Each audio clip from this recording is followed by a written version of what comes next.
এটা হচ্ছে iPhone 17 pro, কিন্তু আসলে এটা হচ্ছে কনভার্ট ভার্সন। এই ফোনটির মডেল হচ্ছে আইফোন এক্সআর। আমি আপনাদের ভিতরে ঢুকে মডেলটি দেখাচ্ছি।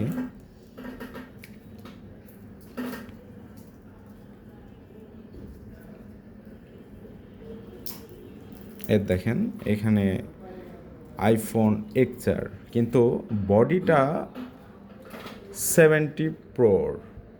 এই কনভার্ট ভার্সন অনেকেই ইউজ করতে চান, তবে যদি কেউ এভাবে ফোন করে নিতে চান অবশ্যই আমাদের কাছে চলে আসবেন। আপনি যেভাবে কনভার্ট করতে চান আমাদের সঙ্গে কথা বলবেন। আমরা এক্সআর থেকে হোক এক্সএস হোক আর আপনার হাতে যেই আইফোনটাই থাকুক, যে মডেলেই থাকুক, তো আপনারা যেই ভাষণ করতে চান অবশ্যই করে দেওয়া যাবে, সমস্যা নেই। ধন্যবাদ।